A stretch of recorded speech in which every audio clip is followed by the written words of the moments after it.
Hello and welcome to the Gooners podcast. I hate having to wait that 5 or 6 seconds, Mike. I know. I mean, you're just a very impatient person. I am. Impatient. I am. I'm a professional. I want to just get right to it. Even this week, I would have rather waited a lot more seconds than to have to start this week. Except, I feel like shit. I look like shit. I sound like shit. I'm sick. We're all getting sick. Arsenal is unfortunately making me sick. They've consumed every shred of immunity my body had left, and you've been hitting it too hard, my friend. I know. I've got a massive head cold that just waltzed right in unmarked. I know that sounds familiar, but welcome to season 4, episode 25 of the Gooners Mucus Cast today. So, and obviously we're joined by Jessica. I want to give a kind of my traditional intro here. If you've only discovered our podcast recently, you may still be learning that, look, when Arsenal reach their absolute most maddening and frustrating, we try to just find some way to at least see some light and have a laugh or smile about it. Not because we're not frustrated about what's happening, but there's a lot of places you can go to like take your Arsenal related depression and then just blow it up to the point where you commit actual crimes. And I think our goal is to kind of not do that. So along these lines, we're happy to have with us today someone whose story has gone viral. Just serves as a reminder to kind of what the joy of being an Arsenal supporter was all about. So, Jessica, Shannon, thank you for joining us today. Hello, thank you for having me. Oh. Our pleasure. So, Jessica is a pediatric chaplain from Houston, Texas. From what I understand, you discovered Arsenal over 20 years ago and have been diehard ever since? Yeah, pretty much. It was like just shy of 20 years, and it addicted right away. So. Yeah, and how does that happen? I mean, obviously we all have our Arsenal origin stories. Sometimes it's generational from family. Sometimes it has to do with a visit. Sometimes it has to do with gaming and falling in love with Arsenal through video games. But tell us how your story and how it started. Yeah, and I think some stories are sound more exciting than others, and mine may not be all that thrilling, but. I grew up in a football family. When I was 4, my dad put a Pele video in my Easter basket, and so that's always been, along with candy and like a little New Testament. Oh, I was like, at least there was candy in there. I mean, if it was just Pele, that's some bullshit. Yeah, like you got to work out now. When you're 4. Yeah. So the whole family, we've always been, a big football family, and then in the U.S. in the 80s and 90s, it was. Every 4 years, that's what you did. You waited for the World Cup every 4 years, and then you just hoped for something in between. But we didn't get a lot of we didn't have a lot of domestic, except for everybody played, but it wasn't anything professional. And I went to an international, or nothing big that anybody really followed, right? And so, and I went to an international school in Houston, and everybody had a club, either from their home city or their home country, or if they didn't, then they picked the Premier League, by default. And I just was in love with the passion and thinking, you mean that I can have this excitement, this love that I have every 4 years, I can have it every week.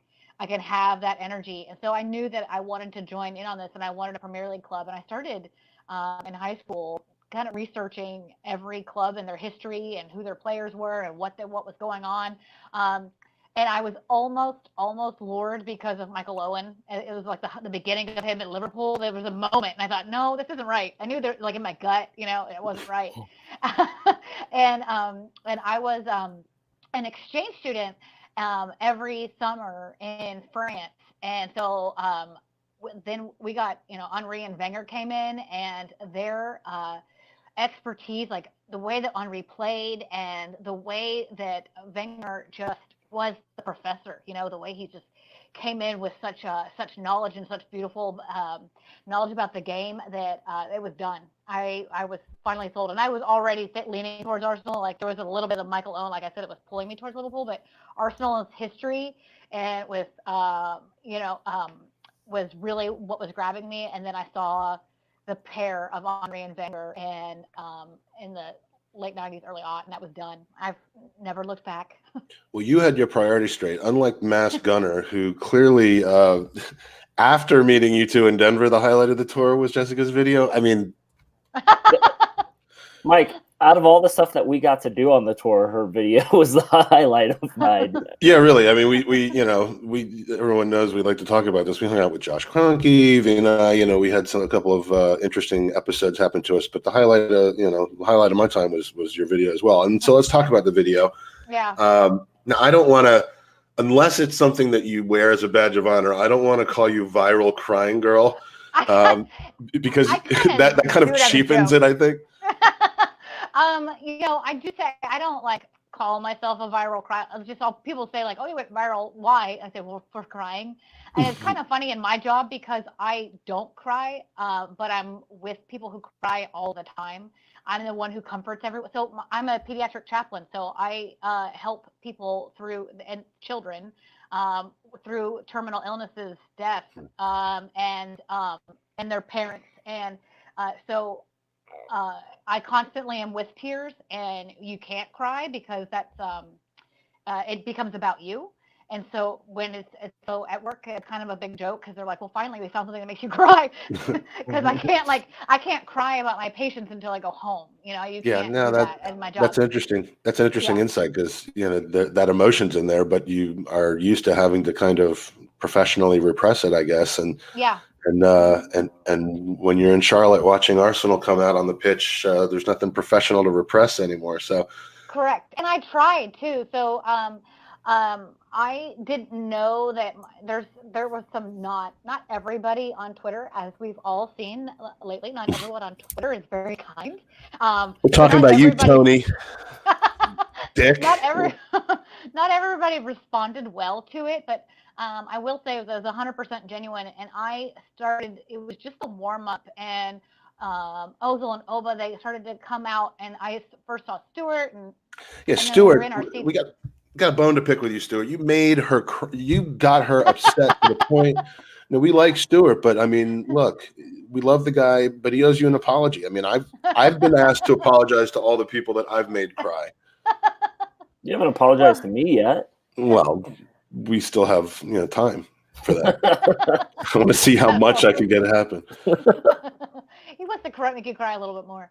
Yeah. Yeah. No, and it started to happen, and I tried to blink away the tears, which is a very common. You don't want to. I didn't want to be the girl crying in the stadium, so I tried to blink them away, and I looked briefly back at my boyfriend, and his phone was up. And I thought he was taking pictures of the pitch, so I turned back away, and then I started to wipe it away. And then a couple minutes later, he texted me the video, and I was like, "Oh my gosh, he was videoing it the whole time." And I had, I don't know, 30, 40 Twitter followers at the time, so I just posted it out of this is amazing, that it's more than just a game, whatever. But then Laka responded to it about an hour or so after the match, and the rest is history. Yeah, I mean, it's amazing how that stuff can catch on sometimes, and and that was a hot day in Charlotte. I sweated through multiple shirts that day, so we're sure that it wasn't just sweat. It was. Well, I'm used to the heat from Texas, and I mean that's true. So yeah, it definitely wasn't humidity falling from my eyes. So you and I briefly met before you were famous. A couple of weeks. I was looking back in our DMs, and I didn't put two and two together until obviously just in the past few days. But when we were doing and kicking off Gooners versus Cancer this summer, you had mentioned to me that that it was a cause near and dear to you, that you work with. A lot of your patients that you work with are dealing with childhood cancers like leukemia, and you should have just told me at that point that you were going to become this person. But no. So the opportunity has presented itself to you, and we want to kind of talk about that because there was a fan fest, as we talked about last week. There are fan fests in various cities. We've had one here in Washington D.C. There's been one in Boston, one in New York, I think, and this one was in Austin, Texas. So tell us a little bit about how that was 2 weekends ago, I think, how that all came to be, and what the latest episode in your little journey of becoming an Arsenal, kind of a symbol, if I can say this, a symbol of a lot of people who feel the same way that you do, and just discover the joy of being an Arsenal supporter. So what's the latest chapter in this, which has just happened in the last couple of weeks? Yes, so it went pretty insane. I didn't expect kind of this to happen in any way. So a couple of weeks before FanFest, I got a DM from the people who run the Premier League in USA Twitter, and they asked if they could sorry, I'm not used to seeing that thing pop up, and I just sorry. Just ignore it. It's usually bullshit anyway.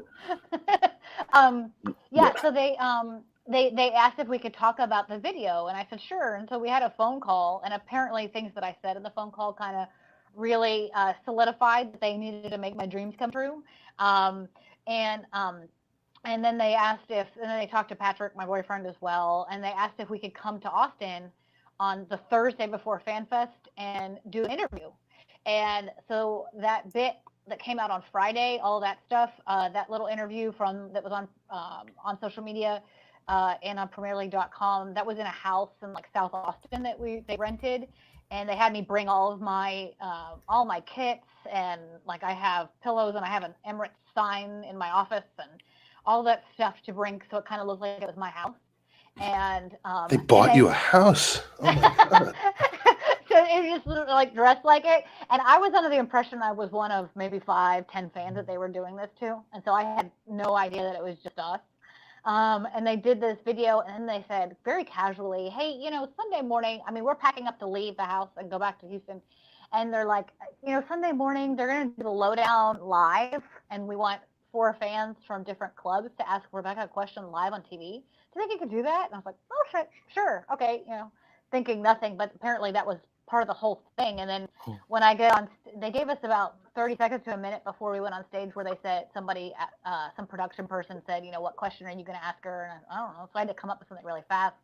They run it by. Then you have to tell them first so that you don't go rogue. And and somebody right before too, about 20 to 30 minutes before I went up there, I met this guy that he started saying, are you going to go up there and say Emery out and stuff? And I said, oh, no, thick and thin, I support the club. And it turns out that's the guy that's going to finalize all my plans. So he was just making sure that I wasn't going to be a crazy, they weren't going to send me to the Emirates and I was going to go nuts, So he was making sure that's who I was. And so then I went up, and they told me, they put all 4 of the fans up on stage with Rebecca, and they said, you'll go fourth.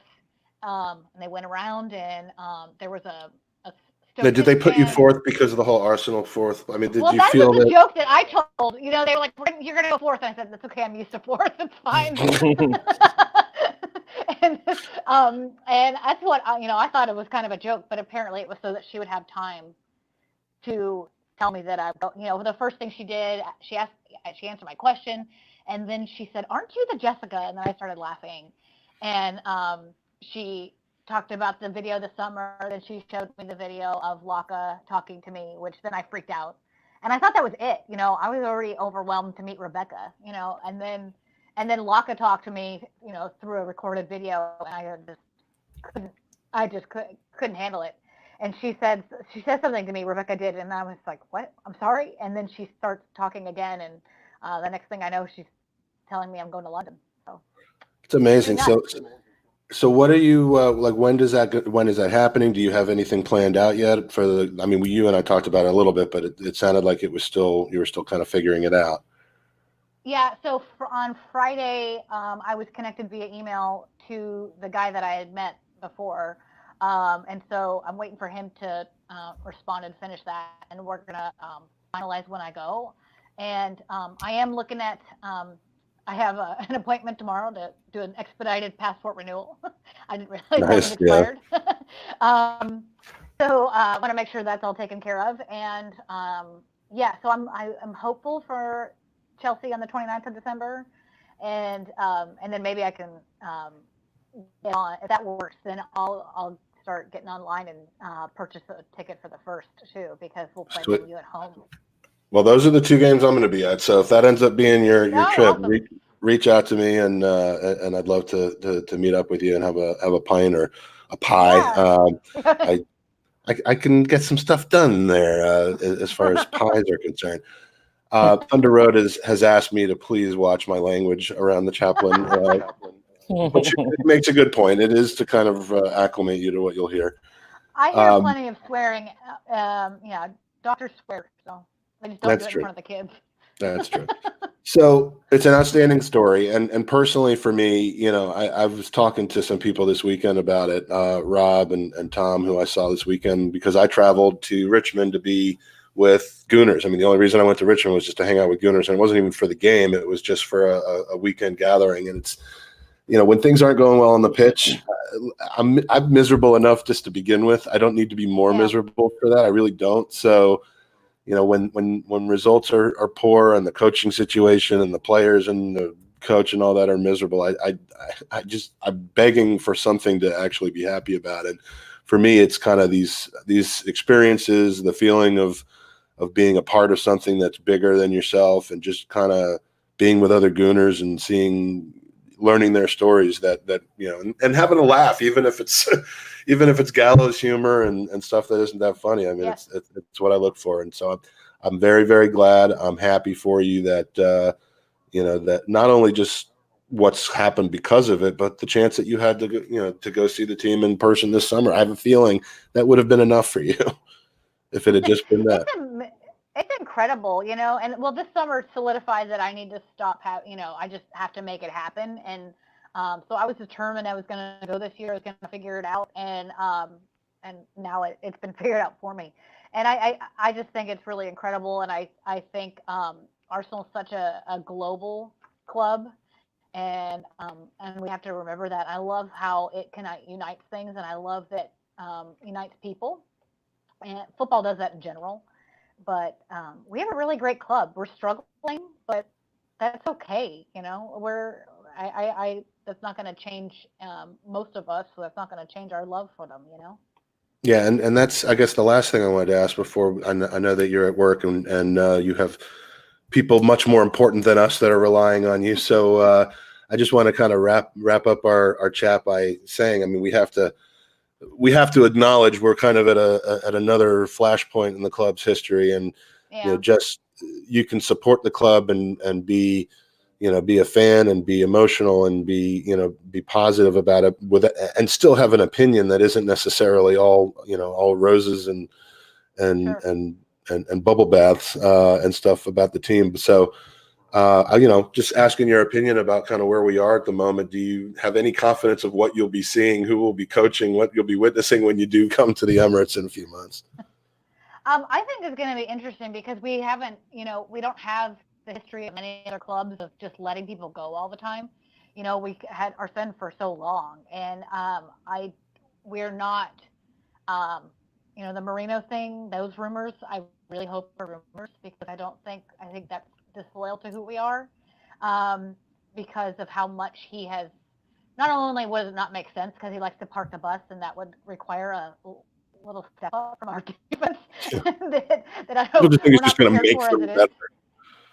Right? How's this going to happen? And I would worry about a lot of the tactics that he would use, but also he doesn't respect our club, and so that would concern me. I don't think that. I don't know. I mean, I'm not pleased with how it's being managed right now, but I don't. I would still be surprised if Emery was sacked. That just doesn't seem to be something that Arsenal does, whether that's good or bad. So we'll see. But I it'll be really interesting to see what happens in January. I'm worried about a couple. I saw a rumor yesterday that Oba and Laka are rethinking contracts if this continues, because I mean those two do deserve Champions League football. They're incredible. So that would concern me if they were to leave. But because I think honestly, without Oba and Leno, we'd be in a lot more trouble than we're in. And on the table. I mean, considering where we are, we're still in fifth. That's not the worst considering it's only a quarter of the season. So it's through. So I don't know. I don't know if I'm going to see Emery, but I wouldn't be surprised if I do. No, we'll find out about that, and we'll obviously be talking about that in the context of the game this weekend. But like we said before, we want to thank you for joining us and telling your story. It's exciting. If anyone wants to follow you on Twitter or any, you've certainly got a lot of positive and interesting things to say. So it's at Jessica S0226 0226. I mean, is that right? Yeah. And that's it. Hope I get to see you in a few months. Thank you so much for joining us, Jeff. Thank you, guys. I'll see you soon. All right, have a great day. And now for things not so positive, not really funny at all. Mike, I just want to say something about this. So, like, we know Tony well. We both drank with him. I think that there's. I like Tony. He's not He's not normally so dickish. No, and I think that I think what happened was there's a general understanding from most supporters who live over there that you've been a part of a lot of it. Arsenal America goes over and they get access to things that supporters in England don't ever get, and it's not fair. But people fail to recognize that Arsenal is a global brand, and to get people excited and to get them overseas and to get them in the club shop, to get them to spend their money, they do these little extra things. And while it sucks, you have to kind of outweigh the pros and the cons of Tony and the crew that we know very well get to go weekly. And they also put in a lot. I mean, they put in a lot of. No, they do. But if we live there, we'd be doing the same, and we would have the limited access we get. So I get both sides of the story. At the end of the day, Tony should have just shut his mouth and not said anything. They're symbols. Tony's a symbol of a certain mindset, and Jessica's a symbol of a certain mindset. They're not just Tony and Jessica. We happen to know both of them, so we're identifying them. But I agree with you on that, and I even said to Tony, I'm like, I think it is bullshit that there isn't some way of recognizing in similar capacity the people who do, both are lucky enough to be able to, but also work hard enough and spend a lot, enough of their hard-earned money and time and energy and focus on being the club. And that's kind of a lot of what we talked about this summer with the We Care to You. It's not just about transfer spend. It's not just about public relations. It's about making all fans feel like part of the club. Right. And the one thing that Tony's comment and I know Tony, so I know what he's about. I know that he's not a bad person, and I just disagreed with him having to downplay the other thing in order to bring focus to the fact that Arsenal doesn't do a good enough job probably of making their day in, day out hard grafting fans who give so much of their life on a regular basis to the club the recognition that they deserve. I'm just not quite sure how to do that, because there's a lot less symbolism involved with that than there is in a fan seeing the club for the first time in a faraway land and having such a visceral reaction to it. I mean, how do you equate the two? And that's why I don't think you should equate the two. You complain about the club not valuing its day in and day fans without tearing down the way that they recognize those who are different. Yeah. And you know what, at the end of the day, like you said, she's a symbol. I think it's a positive symbol, and it's something to deflect away from what we're seeing on the pitch. And it also highlights that this is a very, very global brand. So who doesn't care that we're a global brand? Wolves. Wolves couldn't care less. I'm just going to warn you, man. First of all, I didn't realize until about 5 minutes before the pod that B wasn't able to join us today. I'm literally sick and tired. I'm just both Arsenal and just actually in general. So I'm the same. So what I have to say about this situation in the game in general is going to be very tenuous. But let's do it anyway. Speaking of tenuous, I gave up Twitter with Tom Rosenhammer for a while, and it's been fucking glorious, Mike. I'm not gonna lie. I wish I could do that. You know what? It was tough for the first, so obviously I think we gave it up on a Thursday, and then I was like, fuck, how do I find out the team news, right? Because that's where you go to get it. So luckily we're in enough groups where someone pings it over or whatever. There's a website called arsenal.com. Yeah, there is, but there's the websites anywhere. But after the result, I was just thinking it's so glorious to just be away from it all, and yeah.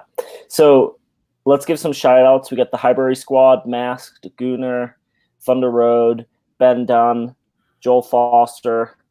Who else we got? Matthew Ben Dunn, by the way, came here specifically to rub it in your face about the Rugby World Cup final. He's tuned in from South Africa.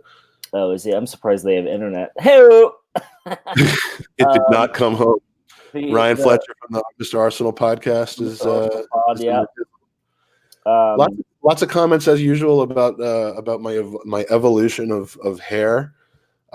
This is going to be it for a while, guys. I'm going to have a beard and I'm going to have very, very little on the top of my head, but it ain't no comb over no more. So, the sooner you guys just get used to it and start adoring it, the better off we're all going to be. Can you shut up for a goddamn minute so I can say that Becca Rhodes is with us? Say it. She's with us. Oh, nice. All right. We got Lewis White and a bunch of other people. Yeah, Becca, it's not really let Twitter shit roll off your back. It's just so goddamn negative. And it's just like, I was just like, what's the point? I just go on there and hear the same. You like literally refresh your tweets and it's 15 of the same tweet. It's just, I'm like, what's the point anymore, Mike? It's just so stupid. And then the Wolves result happens, and I was just so happy. So let's jump to it. Going into this, I was thinking, all right, they're rebounding, so we're going to lose. and it was just a draw. But match started brightly for us. I mean, Captain Aubameyang scoring his 50th goal for the club gave us a 1-0 lead. Shit, last weekend when we were up 2-0, I didn't have faith.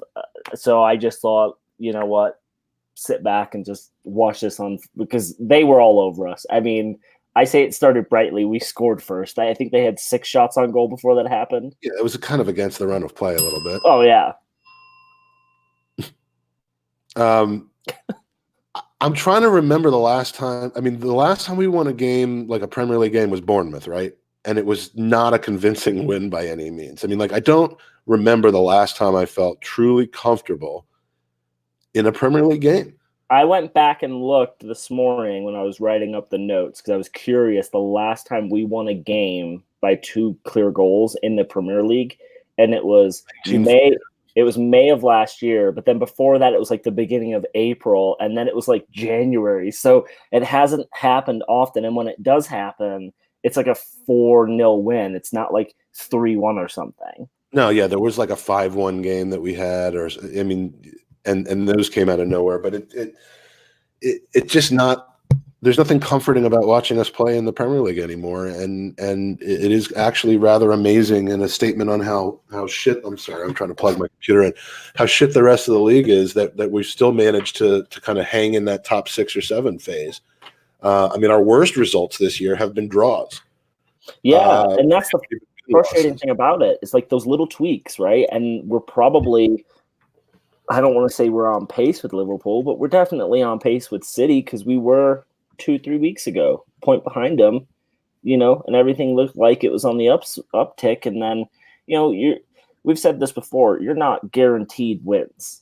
But you're Arsenal Football Club, and you should not be drawing this many. Or how many points do we have in 18 matches? Or 18 points out of 33 or something. Oh, I'd be surprised if it's that many. It's just, it feels very much like the end of last season still, which is kind of the point here, where everyone's trying to suck and we're the most successful at it. Mm-hmm. I mean, it's not even.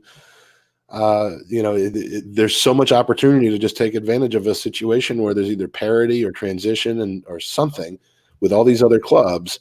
Even Manchester City struggling to win games that they normally would have won 6-0, although they find the way and we don't. Saturday being a perfect example of that, and it's just shit. I mean, for some reason there was this brief period of time. It's probably because I was hungover, but where we were up 1-0 this week, where in the second half I forgot for a moment how often we just capitulate from leading positions, which I believe is the highest rate of dropping points from leading positions in the entire Premier League, which is ridiculous. And I was comfortable with the game. And then it just like hit me. I was like around the 65th minute. I'm like, this isn't over yet. Like, why am I so comfortable? This is Arsenal. And this is the new Arsenal. And I remember what we were all about. And then I started panicking. And then, yeah, there it was.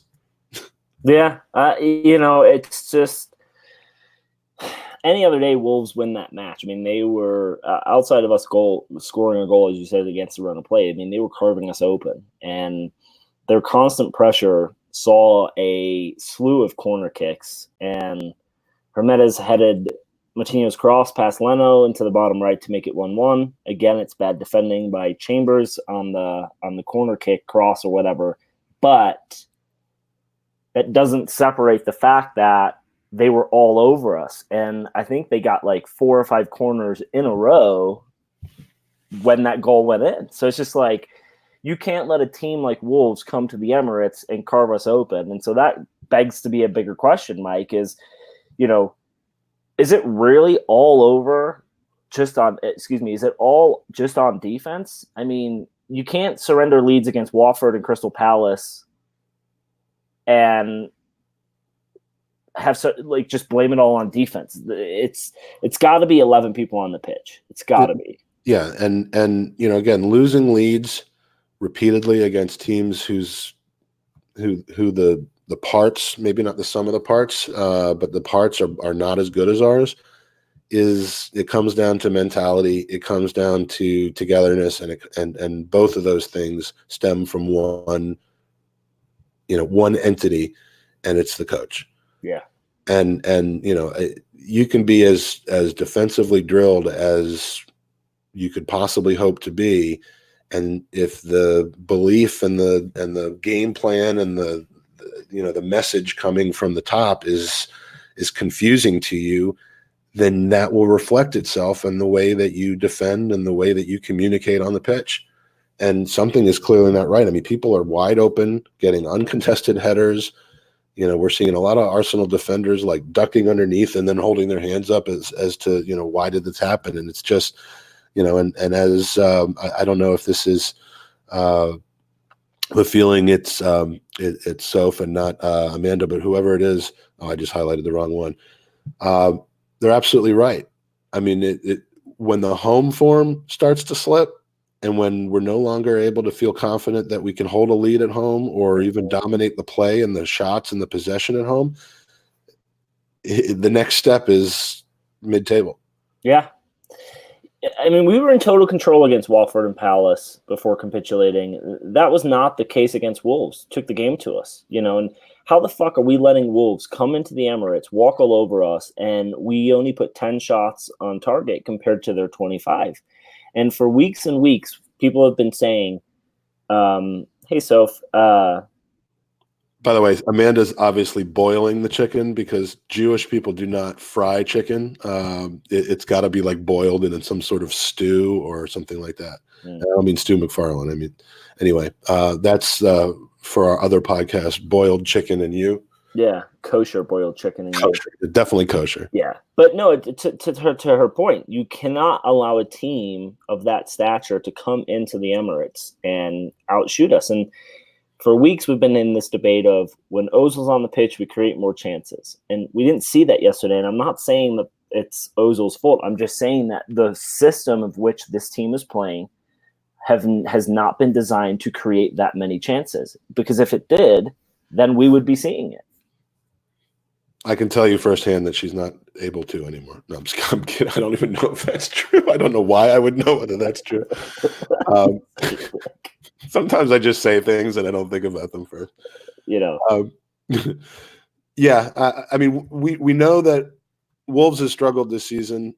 We know they're not as bad as their record would dictate. I think it's been some of that early season thinner squad Europa League hangover that teams have, but they're a good team, but they're not so good that they should be walking into a top 4, top 5, top 6 clubs home fortress and pushing us around like they did. No. And we could just keep going around in circles. Like, we literally failed to have a single shot on target in the second half of this match. Our last effort on target came in the 32nd minute. You had me at we literally failed.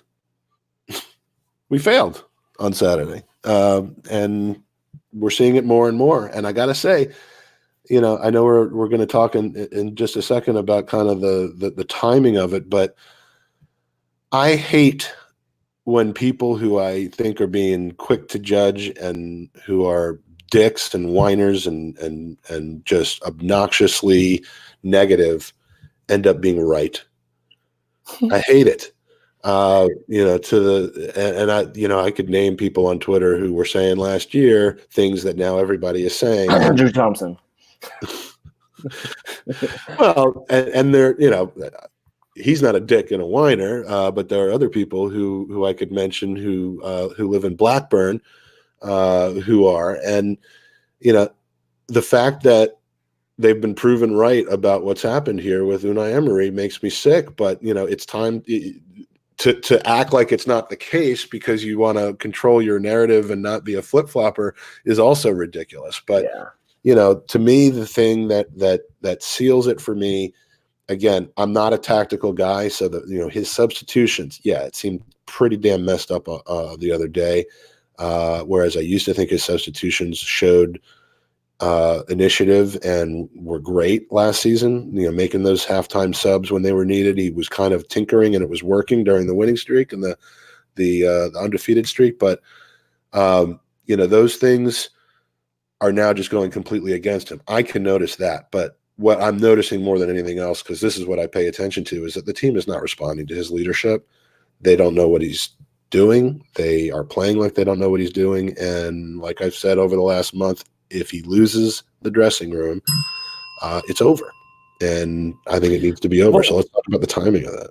Yeah, I mean, we keep hearing that if Arsenal lose to Leicester at the weekend, he's gone. Why are we delaying the inevitable? Not saying we're going to lose to Leicester, Mike, but if he wins, what does that buy him another month? I mean, once you get into that precipice of you have to win to keep your job, eventually you're going to lose. Eventually this team is going to lose. We talked a few weeks ago about, hey, potentially there could be a change. Ozil coming in against Liverpool. I mean, the Liverpool match is something just you're never going to see in football. That's like a once in a lifetime where you just see a match that absolutely like with craze of just end to end. Well, it happens for us about every 10 years or so. Like if Guendouzi had just a little bit more bush on the top of his head, that ball probably slows down and doesn't find the foot of the striker who puts it into the net, right? But so the point is that you need to see more bush. Yeah. The bigger the bush, the better. The fact of the matter remains what better timing to throw up a hey, Amanda. We were just talking about you. The fact remains that we are hearing about a manager who supposedly has to win his next match to keep his job. If that's the case, why aren't we firing him now? That's why I'm just wondering if this is like a media buzz that's been created because it sells advertisement and clicks. Well, I know why you think that, because most of the news is coming from one person who you adore and love. Speaking of crosses coming in and not being defended, but I mean, there's kind of a history of Premier League teams sacking coaches at specific times, like right as you go into an international break or because of a watershed loss that just makes it pretty clear. Sacking him after a couple of unexpected draws, it almost seems just on paper to be punitive beyond what Arsenal are known for. But then you can't kind of look at the narrative that you've just mentioned, which is win or lose against Leicester. How does that, if you win against Leicester City away from home, that's a massive win. I mean, that literally this season is the equivalent of going into City or Chelsea and winning a game, because Leicester are that good this season. They just are, which is part of the issue that makes our situation suck so much. But yeah, I mean, does that make everything better? Does that stop the young kids from mocking Unai Emery behind his back, which we're hearing is going on? Does that stop the Granit Xhaka situation? Does that fix the Mesut Ozil situation? I mean, there's too many individual scabs and scars on this team right now for one win. And if the players don't want Emery there and they understand that his performance is based on that game at Leicester, how are they going to go there? I mean, they're professionals, so they should, but how are they going to play in that game? They're not playing for their coach anymore. That's clear. I think, Mike, that it has to be created with media buzz just based off of the fact that we're not hearing it from reputable like news sources. It's coming from John I'm hearing Cobb, what? That he's gone. like, after hey, that. if we lose against Leicester, and then it's coming from someone from Sky Italia who has less Twitter followers than Me, my Yeah, personal. I mean, Speaking of which, please follow me at Mike is a Gooner. Yeah, because now that Andy and I don't agree on everything anymore, I have to post from my personal account. I don't know what's going on anymore because I'm not on there. I literally I erased the app from my phone, so I can't check. But no, I mean, that's good to know. It's you're gonna start getting texts from people like Mike has gone completely off the rails with the podcast account. I like that Rebecca Vardy is going to get a hat trick against us. She could definitely score off of a set piece. So yeah, I mean, at the end of the day, Mike, if we go to Leicester and we win, how much time does that buy him? Because we know that we don't have it in our manager to get a sequence of results.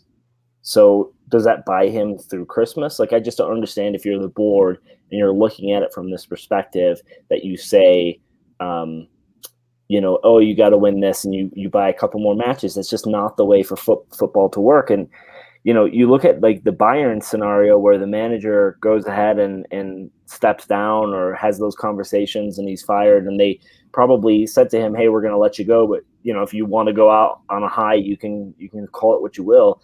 He essentially turned around and said, I could tell by the sequence of results that I'm not the right man for this job. It takes a really big fucking man to be able to do that. And we're seeing it with our club right now. Dude's not good enough. And I don't care if we go to Leicester and we get 3 points, 1 point or 0. He's not the man to take us forward. And we know that now, so let's just get rid of it. Let's just cut dead weight. Yeah, there's just this it has to do with the fact that Arsene Wenger was here for 22 years is ultimately still hanging over the decision making of the club, because everyone just desperately wants, well, not everybody, but I think people within the club and the long-term supporters, a lot of them want Arsenal to be different than everyone else. They want us to have these values and the Arsenal way. And, we just see coaches get shit canned and then they bring in the next person and that person doesn't do well either. And then they just in this vicious cycle. And I don't think anybody wants Arsenal to end up in that situation. But the writing's on the wall. Well, and we said this last week. Big clubs make big decisions. I'm going to just quote Highbury because we basically said the same thing. Like Chelsea, say what you want, but their revolving managerial door has yielded championships, European glory. I mean, we said it last week, Mike. That is 100% why those clubs are better than us. Bayern Munich, they lose, they fire. I mean, I get the whole letting a manager come in, giving him time to build, and we always go back to Jurgen Klopp at Liverpool, but the problem is even when Liverpool lost, they played football that said, okay, they're tweaking and they're a few players away. We don't have that. Like, I think the players that bought in. Yeah, I think like we just need the rest of the players that can play this style. It wasn't mass confusion over what Klopp was trying to implement there. It was just results weren't quite quick to come right off the bat because they didn't have the right personnel, but they believed in his system. And if we had players who were buying into it, if we had performances on the pitch where you draw, you lose, and you can say, all right, but I see what's happening. If we had a manager who played Lucas Torreira as a holding midfielder, defensive midfielder, and not a number 10, we would all be sitting here being like, all right, something on the pitch isn't working. We don't have anything to point to.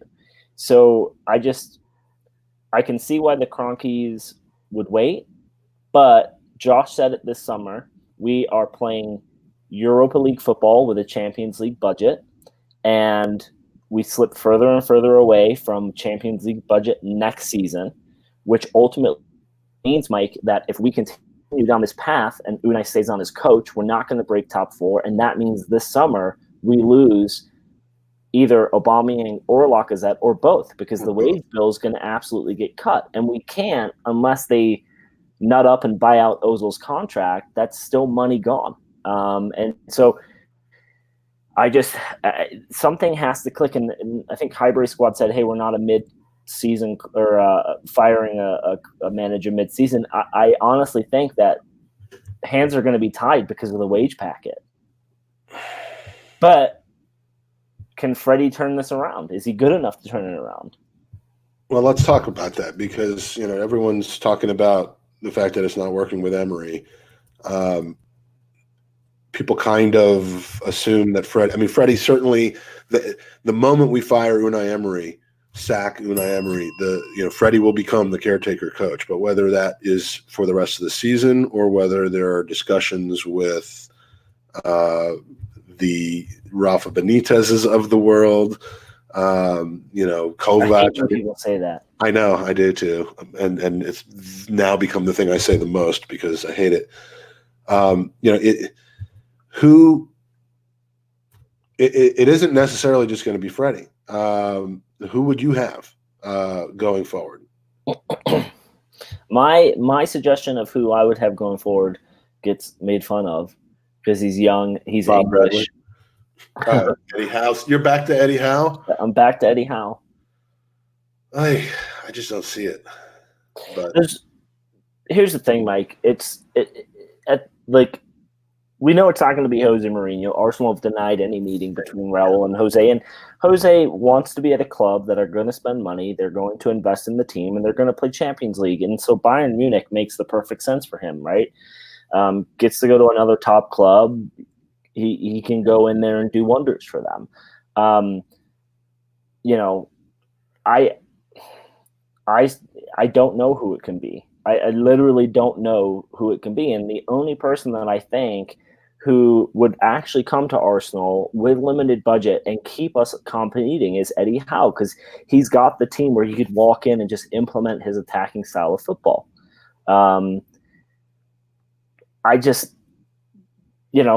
There's such disparity. What's his contract situation at Bournemouth? I don't know. But, think of what he's done. Just forget Bournemouth. And, I was getting to Michael's point. No chance do I want Eddie Howe. What he's done at Bournemouth is completely different. I get that. But imagine if you gave a guy like that the opportunity with a better team and actual transfer funds and the ability to go to 95% of the players on the planet and say, we want to sign you, and their heads are turned. Well, I have two words for that thought process. David Moyes. It could, No, but David Moyes. We all thought enough. That was his Highbury squad wrote Eddie Howe, a cheap Brendan Rodgers. I would take Brendan Rodgers tomorrow. I would take a cheaper version of him as well. The guy wins. Okay, it didn't happen at Liverpool. Fair enough. I think Brendan Rodgers is a small club, brilliant manager, and he's overmatched at large clubs. And the evidence is there, obviously. Unless you consider Celtic to be a large club, I don't. I think that was your mom could have won at Celtic. The thing with my mom wouldn't Celtic, have. Mike, is how do you you got to be a good man manager because you need to keep the players performing and excited, and eventually there will be a dip, and it's how you overcome that, right? But when I saw his that Being Liverpool show that was televised here, that kind of followed him throughout the season at Liverpool, again, you're watching their portrayal of him, and that can influence how you're feeling. But it seemed like the buttons he was trying to push at Liverpool, the envelope that he held up and said, there's one word in here that describes what our plan. Those kinds of mental games and trying to big up players to exceed themselves and to be bigger than the sum of their parts, that works at Swansea. That works for Leicester. It didn't work at Liverpool, and I don't think it would work at Arsenal. No, but Mike, you he's cheesy. He has a picture of himself on the wall of his house. Yeah, don't get me wrong. I'm talking about Eddie Howe here, not Brendan Rodgers. What he's doing at Leicester is absolutely crazy. What he did when he was with Swansea, Celtic. Liverpool is just that blip, right? What you can say about him is there's typical consistency across his career, where with Unai Emery, it's very much like Jose Mourinho. First season, he does okay. Second season, he doesn't change. He doesn't tinker tailor. Third season, he gets sacked. there's like every club he's been at outside of Sevilla, which again points to the Brendan Rodgers syndrome. Maybe he's a great manager for a mid-table club or who's slightly pushed for Champions League. Mike, Eddie Howe isn't a manager with experience of getting someone into Champions League, but we have one of those right now, and he's not doing it. So we got to think outside of the bar or outside of the box, and I don't want to see another manager come in who continues to fail. We see it in the NFL all the time. You get like 6 managers who go on rotation around teams, and they fucking fail. Let's bring in someone and do something different. So if it's not going to be Eddie Howe, everyone keeps saying, well, let's bring in Arteta. Well, what has he done? I'm starting to jump onto the Rafa train. I would take Rafa Benitez. I mean, the guy has done wonders with his career. He knows how to manage large names, and he can turn around a club. I doubt it would be that hard to pluck him away from the Chinese league. We know that he didn't want to leave the Premier League in the first place, but he was, not. I mean, he got Mike Ashley pretty much. I don't know why there's not more buzz about him. I think the next manager who comes in, for me personally, Mike, is I want to have a manager who comes in that we can say definitely this is a long-term manager that we're going to give time to. And we all said that about Unai in his first season. There was that big 22-match game, and we all thought this is going to be great. We're really excited for it. And then the wheels fell off, and we haven't ever seen them get put back on. And I would prefer that we bring in a manager who has a history of playing certain football, who has a history of getting results. Who knows how to manage the men? Who knows how to manage big club with all the big club distractions? Whether he did a great job at Chelsea or not is not the point. He certainly did with Liverpool for a while, to the extent that they were a good team. They obviously didn't win Premier Leagues under him, but and then this Ten Hag stuff. That Ten Hag basically is B's wet dream of a new manager. I know nothing about the guy. Other than that, his name has a number in it. I'm going to show my ignorance. I know it's somewhere. I think in the German league, but who is he the coach for right now? I have no idea. Leipzig, is that it? No, is he the Leipzig coach? No, he's isn't he at Ajax? I have no fucking clue. I have a feeling our chat is about to tell us that. He's at Ajax. Mike, at the end of the day, I'm so laser focused on Arsenal, guys. I don't watch the other football. So while we're having this debate, let's talk about something that happened at the club today. At least Mail Sport are saying that Arsenal have axed their head of youth scouting, Steve Morrow, who's been there fucking forever, along with 8 other people. I mean, we know that the new regime is running things. We know the new regime said to Unai, we don't give a shit about your coaching staff. Freddie's your assistant. Like, we know that they're going to step in and likely say to whoever comes in new, Freddie's your assistant. Do what you will with everyone else. What the fuck? This is bizarre. And I only say that, Mike, because in the last... We're losing right now because of Steve Morrow. But in the last 18 months, we've seen a lot of youth players push through and become pretty impressive. And so to hear that a group of youth scouts and coaches are being let go is kind of strange. I have a theory on this because my son Jake is 16. He's a great footballer, not necessarily as intense to be able to make it on the big stage. But he's a lovely little footballer, very skilled. He used to play very competitive travel football for a club that for about a year or two had this affiliation with Puma and thus Arsenal, which was very appealing to us. And there was this one month where they had 2 or 3 training sessions where some of the Arsenal youth setup was there, including Steve Morrow. And he gave this chat, and it was, I came up to him after the thing, told him about how much of an Arsenal fan am I, and he did not pick Jake out and bring him to London to start training, and that set in motion a series of events that led to what happened today. I'm convinced of it.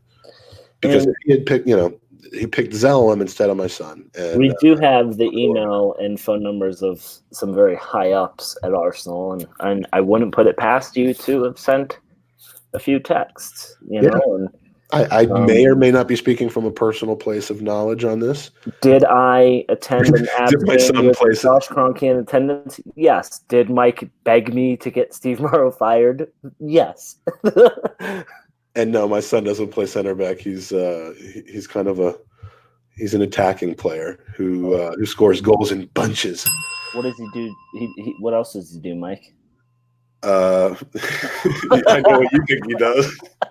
Oh, I prefer not to think about it, but there are a lot of condoms missing from our fucking medicine cabinet right now. Listen, I just think right now, if the rumors are true and the Leicester City result does mean that Unai's gone, your point, which I didn't think of, the players aren't gonna want to win. I mean, if rumor are true that he's lost the locker room, if the youth are making fun of him, then ultimately he's got to be gone. And we go away this week to a side that put 2 goals in at the Emirates. I mean, Thursday's not guaranteed. Even though we've been playing well in Europa League, they still did a number on us. And we got bailed out. It's just a strangely unpressured environment in the Europa League right now. I mean, it's at this stage anyway. I think that changes when we get into the knockout phase, but I wouldn't be surprised to see a great performance on Thursday, but I wouldn't think that means everything's okay as well. And Leicester, just seeing what they've done to Southampton and to other teams recently, I just don't see our team getting up for it. That said, Arsenal seem to kind of be contrarian with their performance. When you think that everything's falling apart, I remember couple seasons ago going into an international break. I think it was the November one with that 3-1 loss against City where there was one offside goal where our players didn't play to the whistle, and it was just a poor performance. And we spent 2 weeks in November talking about how shit we were. Mm-hmm. And our first game back after the break was against Spurs, and we pounded them. Mm-hmm. I think that was the 2-0 win where maybe we had an offside goal, maybe we didn't. And so, I've stopped trying to figure out what's going on, but the thing is, it is getting more and more predictable because I don't think that there's an intent to band together. And if the players will have heard that the coach is kind of they're reading the press, they're reading that he's got a month to fix things. Whether he fixes them or not depends on what they decide to do, and I don't see them playing for him right now. Well, and so that's going to speak volumes, right? If you've got a squad that love the manager and they hear, hey, you have a month to fix it, they rally behind and they give 100% every match. I don't think we've seen that. And the reason we haven't seen that, Mike, is because 70 minutes yesterday or Saturday, we didn't take a shot on goal. We didn't take a shot on goal in 70 minutes when you had Aubameyang, Lacazette, and Mesut Ozil on the pitch. That's fucking absurd. Like, whether or not you love or hate those players, right? You have 3 of the most creative and dynamic attacking players in world football on the same pitch with one another, and they have a support cast around them. And we don't take 1 shot on goal for 70 fucking minutes? Like that. Shot it from midfield. I mean, you got to have at least a shot. No, it's crazy. It's crazy. Here's another shout for Joachim Low. If there's a guy that I'm almost as non-excited about being the Arsenal coach as Jose Mourinho, it would be Joachim Low. And again, it has nothing to do with his capabilities as a coach. It has everything to do with his balls and his fingers and his nose and and just the fact that. And I think was it Jeffrey that? Hey, Mike, Matt D'Souza just put up this, right? And I've got a fucking brilliant idea. That PowerPoint went to 2 individuals that we have the email address of. Let's just make our own PowerPoint presentation. Fucking send that shit over, right? Have a little. I can make I did a PowerPoint presentation. Well, we're not going to send that one, but we'll have. That's why we have B, right? Oh my god. That's why we have B. We send over that PowerPoint presentation, my man, and I think we're co-managers. Well, yeah, I mean, I think we're in the running. I just exhibited as poor personal hygiene and bodily functions as Joachim Low did just then. And the first thing that we're going to do is sign Jake Feinberg at center back. Well, then, yeah. The one thing he can't do on the pitch is play defense. He's the Mesut Ozil of Jews. Or is it that he's the Jew of Mesut Ozil? I don't know, one of the two. But yeah. All I know, Mike, is that we have the opportunity here, and you don't know unless you ask. Exactly, and that's what I'm saying. So here's what we need to do. Gooners podcast. You never know until you ask. That's like the official motto. Any user questions, by the way, get them up here because we didn't solicit them on Twitter, so this would be the time. I love that. It's been emotional, folks. I'd vote for the Gooners podcast to manage the Arsenal. Pre- and post-game hospitality would be epic. Well, that's only true if we have you to show us around stadiums and where to go. And to and distract people by arguing with them so that we could then slip into the places where we need to be. And good on you for remembering to read the comments that we're putting up on Twitter on the screen, because again, 99.75% of people are listening to us and not watching us. So thank you. Yeah. Do we have any questions, Mike? I'll have to look back to see if we have any. Again, my poor bodily functioning today has led to me not being uber prepared for this. But if anyone has any user questions, go for it. Here's a question I have for the people in the chat room. Gun to your head, you have to hire a manager tomorrow for Arsenal. Where are you at? Throw them up. We'll read them off. And then we'll wait 10 seconds for that to actually make it out there. Mass Gunner says Wenger swapped the dossiers over. Don't worry about defense. We have players out of position and make. Oh, don't worry. Oh, this is his dossier. Don't worry about defense. Have players out of position and make strange subs. Oh man. Fredo wants you to next Avs game, just storm the owner's box with your Arsenal kit on. Do it. All right. So next manager, we got Marquise Hodges saying Arteta. You don't see that happening in the middle of the season, that's for sure. We got Joel with Bob Bradley. He changed Bob Bradley to being Bob Brandley to hide his identity from. I referred to this, I think, last week, but I didn't really tell the whole story. So now that we're vamping, I'm gonna do that. Joel, positively good-minded, wonderful individual, put a post on the Arsenal America Twitter or Facebook page talking about a video that he had seen of Bob Bradley and how he would be, the things he said and the way that he's managed LAFC. Who Soph could certainly. I'd love to hear Soph's opinion on Bob Bradley. I think she said she had to bounce. Okay, well, would be a good Arsenal manager going that far. And I've never seen. I mean, he meant well. I've never seen someone get skewered on an otherwise non-toxic Facebook group as that happened. So we love that you've just kind of put the shame away and continue to make light of it. Because I don't think Bob Bradley's our guy. I do love Jeff Warner. If there's ever a time to go full kit wanker, it would be invading the Kroenke box at the Pepsi Center. What I like about that is he's got a picture of at least 25 years ago yes. on there. Similarly to how I think my avatar is. Some other guesses for or some other suggestions for managers. Danny the GFP just wrote bitches. Ziegler wrote Danny, who is a clean shaven Danny. Yeah, he's 100 pounds lighter because he shaved off that horrendous beard. David Ziegler, who has just received the Amazon holiday clothing booklet for 2000. Thank you for that to Mr. Pineapple. That was really greatly appreciated. You received it from him. No, yeah, I've received. And Mike, if you ever need to figure out how to remove toxic waste from your land, let me know, because I get magazines weekly suggesting how. We love our users. Masculine is saying Allegri. Danny is saying I've missed a fucking hour, for fuck's sake. Well, true fans would have had a thingy on. Mike Allegri, if he's available, otherwise Rafa, David, Colquette, Freddie, Matt D'Souza, Arteta.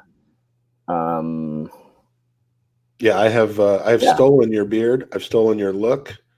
I'm stealing your podcast and your users, and there's nothing you can do about it. This is the culmination of a long-standing plan that started with us just kind of cozying up to you to switch lives. All right, Mike, let's get to I can't wait for that. Which team changes managers first? Arsenal, United, Spurs, or Everton? That's a good question. Thank you, Fredo. Probably Everton, because they're going to be the one of those four that shows ambition. They've spent a lot of money in the last couple of years, and based off of them not being in European competition, I think that's probably more than likely the spot. United, I think they're falling to that managerial rotation thing that they won't make any sudden moves. And then Spurs, I mean, why would you? I mean, they'll get results eventually. I mean, do you think he's lost the dressing room? I don't. No, I don't know what's going on there. I mean, you hear a lot about the off the pitch conflict that's going on. You hear rumors. There's obviously and by the way, we can't let this podcast go without talking about that gruesome injury yesterday. Yeah, that was horrific. You know, at the end of the day, Mike, with that, I felt terrible. Like, I only saw the highlight, and I'm not sure that the challenge should have come in. Son doesn't seem like the type of guy to want to break someone's ankle, and it was a rash challenge. But, you know, seeing his reaction immediately after it happened, I don't think you see that from like a Roy Keane, or I'll even say it. I don't think Xhaka would give a shit at first, right? So you feel should that affect his discipline that comes from it? No, but it does. I mean, if you're going to say that he was out to hurt the guy, I think that's ridiculous. But no, yeah, he definitely wasn't. But yeah, there's this like close up video that I saw on Twitter, the one that shows the foot basically perpendicular to the leg. But like you can see the challenge. Son is sitting on the ground, kind of like.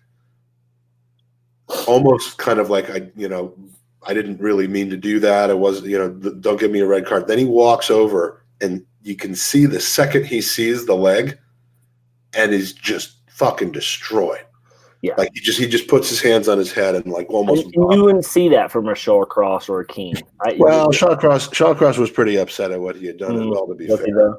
Was he though, Mike? He never apologized for it. He didn't show it after the fact, but I think at the moment you don't want to see something that you've done end up with that kind of a bodily disfigurement.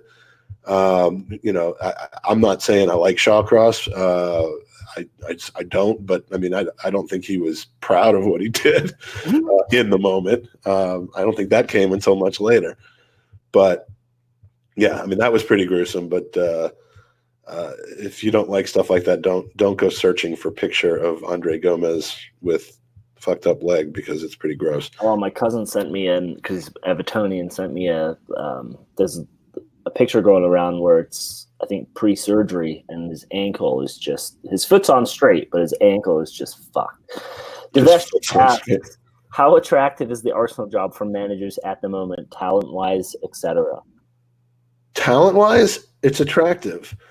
Narrative-wise, and the likelihood of succeeding, I mean, it's like a trap. I mean, it's going to ruin a lot of people trying to come. I mean, the expectations of Arsenal supporters, the desperation of needing to just get back to the Champions League or else, which is where we now find ourselves. I mean, I don't think anybody imagined 4 years of Europa League before we got back into the Champions League, and we're staring right down the barrel at that. I mean, you've already called it's over, and that we're not getting top four. If I had other options, I would certainly want to consider them over being set up to fail at an Arsenal club right now, which is kind of how it feels. I think any manager in the world, including Klopp, Guardiola, would lick their lips at having the opportunity to have the attacking force that we have. I think even when Jose Mourinho comes out and breaks down in a 2-minute segment, here's what I would do at Arsenal, and every Arsenal fan just sits there thinking, if you were any other human being in the world, you should be our manager, right? But yeah, I think that we not only have the players, we have the brand. And I think any good manager can come in and take this team and capitalize on the faults of Spurs, Chelsea, United. I mean, Chelsea have turned it around, right? They've finally, I think Lampard's gotten his system implemented and he's figured it out. I mean, he's playing to players' strengths. It just depends on what buttons he pushes, because I mean, you got to come in and you got to immediately rectify some situations and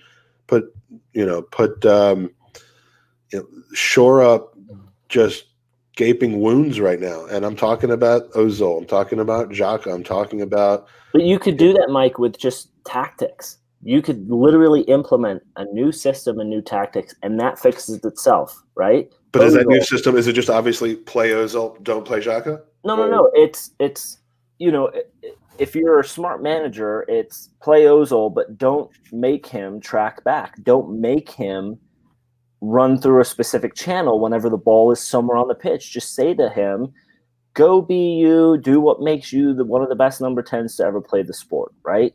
If you are going to play Xhaka in that lineup, awesome. Hey, Xhaka, you're a central mid pivot. You're going to go box to box, and you're going to hunt down, and you're going to create, blah, blah, blah.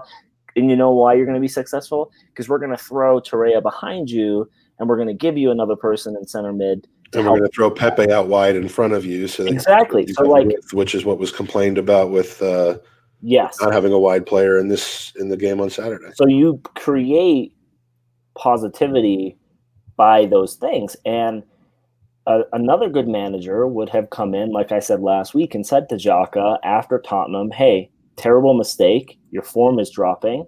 I know you're wearing the armband, but you're going to sit on the bench. You're my captain, and I'm going to make the assumption that you will fight to get back into the squad. But I'm also telling the other players on the team, if you play like shit as captain, you get dropped. So you're not going to.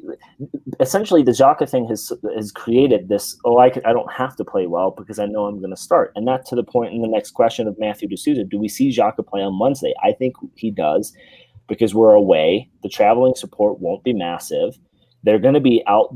Like, we know this Vittoria supporters are loud, so why not play him? Because our supporters will be drowned out by noise, and they'll be heard at a certain point, Mike. But don't sell us short on that.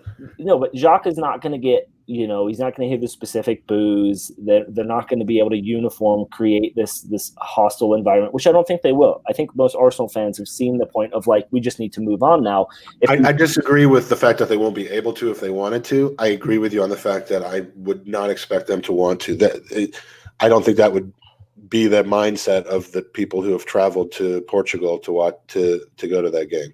He posted a picture on Instagram of him in the locker room training right before the kickoff on Saturday, and the comments were disabled. And so, there's only one way for Xhaka now, and that's up, right? I mean, to the majority, there's two ways, up or out. But the majority of the fan base dislike the guy, and all he can do is perform well on the pitch. If he keeps the captain's armband, which it sounds like he's not going to, all he needs to do, Mike, is perform well. Have a string of 10 good results, and we know, as fickle as a fan base as we are, everything that happened 2 weeks ago is completely forgotten about. Because that's what we do as Arsenal supporters. We give two shits. And I'm going to give you an example here. Cesc Fabregas, right? People were fucking furious with dude for a long time. Granted, okay, but now all he has to do, is pepper in little comments every now and again, and reminds us that he's a gooner. He's a gooner, and then everyone's like, hold on a second, we forget all that stuff in the past. So I think if Xhaka performs on the pitch, plays well, I don't think he's set up to do that because our manager wants him to fail. Well, and that's the thing. I don't understand why he wants him to fail. He certainly doesn't do what he needs to do to protect him and help him, and the Torreira. The kind of the influence that his decision making about Torreira and Xhaka have is just inflaming the situation. And I think if he's going to play at all between now and the end of November, it would be on Wednesday. I tend to think that maybe he shouldn't. I think you see this in the news cycle here, whether it's sports, celebrity news cycle. There's all this hubbub, and everyone's talking about it. And I wanted to talk about. I would still debate anybody about what happened 2 weeks ago, but we're not gonna do that anymore. But when it's out of sight, it's out of mind for a month or so. Everyone just completely moves on to other things. And I think keeping him out of the spotlight for a while, and now he's got to play a part in that too, by not, inflaming the situation on, social media by doing things that would normally not be inflammatory, like posting a picture. Just lay low for a month or so, if I'm him, and then come back and just rededicate yourself to the badge and to playing well as you can, and let the chips fall where they may. See, it might be too early for that. Well, I think we know that Arsenal are going to have professionals guiding this whole process. And so him posting that picture of him training with the comment of, I forget exactly what it was. I can go back. I just don't care to. Something positive, right? No comments. I think that's the rehabilitation of this whole thing, Mike. Matt D'Souza also asks if the coach that we want is available now, if the coach that we want is not available to summer, do we still sack Emery now? I think, honestly, Mike, as you said, with Leicester falling right before the international break, and then looking at the matches after, Southampton, Norwich, Brighton, West Ham, then we have City, Everton, Bournemouth, Chelsea, United, Palace. I mean, that's a flat track up until that Man City hurdle. If you're going to bring in a new manager and give them the 2-week window post Leicester to get their kind of implementation, because a lot of our players won't be gone for international, you've got some matches in that little sequence, Mike, that are winnable. If you don't have the cure, that shouldn't stop you from getting rid of the virus. I agree. And if you could honestly look in the mirror and say to yourself that bringing in a coach between now and May could potentially take us from where we are now and make us 10 times worse, or even 1 time worse, then you don't make the change. But I can't imagine any new manager brought into the club who has any kind of pedigree from coaching at all, any kind of professional respect that's due to him, that couldn't at least keep things the same as they are now, much less improve it. And so I don't see the point in that. I've completely flipped 180 degrees on that. But let me ask you this, right? So on Monday we play Sheffield United. We lose 1-0. And a lot of conversation after that match was the board are starting to have conversation about his tenureship with Arsenal. Okay. So then you go and you play Vitoria, where we squeak out a win because of Pepe, right? Then you have Palace, then you have the Liverpool match, and then you have Wolves. So let me ask you this.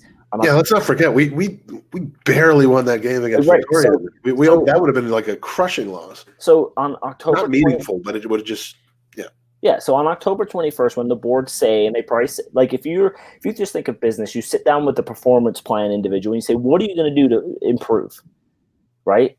Has what he told them on October 22nd been put into fruition yet? Because I don't think it has. That was 2 weeks ago, and we still haven't won a match. So that's where I'm just like Jeff Warner wrote, pull off the Band-Aid. Like you said, you don't get rid. Warner. Jeff Wankenstein. You don't get rid of the virus if you, whatever the fuck you said, if you don't have the antidote or whatever. I made that up on the spot, by the way. I think let's agree to disagree on that. Has he done enough in the last 2 weeks, once the whole hubbub of the board starting to get involved, has he done enough to prove that he's going to put us in the right direction? And I don't think that's true. No, I no longer, I held on to, he has a plan. He's got a plan. He needs to get the right players. They need to buy into it. I held on to that. out of desperation and hope and the desire to be patient. And it's becoming more and more clear that he doesn't have the plan that I thought he had. All those dossiers, I don't know what, all the dossiers were about making Aaron Ramsey the focal point of the team. It was about how to, I can't imagine what the dossier was about. Did he have a dossier that said Lucas Torreira should be a false nine? Because that seems to be what he feels. I just, it's all gone. There's just all gone haywire. I hated that we don't have an identity, and now I'm like totally behind it. Because what, the narrative? You mean like that people were saying we don't have? Yeah. I hated it at the time because I felt like there wasn't enough time that had gone by to be able to say and then. This season, I think we went with the narrative of, well, Bellerin needs to come back, Tierney needs to come back, Holding needs to come back. And honestly, what I've seen out of Holding in the few games he's played is that he's still very young and raw. I mean, he got turned by two nobodies that threatened our goal. Tierney looks to be the player that every Celtic fan has said he is, and he's going to be a fucking legend for this club if he stays with us long enough. We know what Bellerin can bring. The guy's a fucking absolutely gifted human being who clearly isn't match fit enough, because there'd be no reason to be keeping him out of the match. Absolutely. And he's been dropped from some squads. And so with Tierney, we saw him on the bench for 4 or 5 matches and then he got implemented. Bellerin, sometimes we see him play and then he misses a match or two. Is Tierney staying home for this international break? Because if he doesn't, you all know what's going to happen. Oh yeah, I know. Right. So I don't know, Mike, man. We're beating that dead horse again, We are. So let's just see what happens on Wednesday. It's like 11 o'clock Eastern time on Wednesday, which is a strange time for a game. But I understand the reasoning behind it. Yeah, that's bizarre. But of course we'll be watching, and then this weekend Arsenal Twitter is going to break on this weekend, one way or the other. So I think it's a good thing you bailed out when you did, Andy. I might jump back on. I mean, at the end of the day, it's just the same stuff over and over again. And it was nice post. You know what it did, Mike? Is it freed up time in my day where I didn't just sit there reading through people's comments. Well, I'm so happy for you then. But then you hear about anything that makes your life more enjoyable on a moment-to-moment basis is what I'm all about. That's why I hired all those butlers for you. And I appreciate that. And 2 of them have been, there's lawsuits. All right, so I think we need to end this, or we're going to get more lawsuits. Please tune in if you don't check in on us on YouTube. You're missing the all the hair references and the beard references and the great user questions and comments. Thank you to our loyal users who show up week in and week out in the chat and have conversations and about us and our the way that we shave and the various hair decisions that we make, and then also some stuff about Arsenal. So anyway, please hit the like button if you like what we've done. Otherwise, just turn your computer off and we'll see what happens next week with Leicester City. Come on, you Gooners.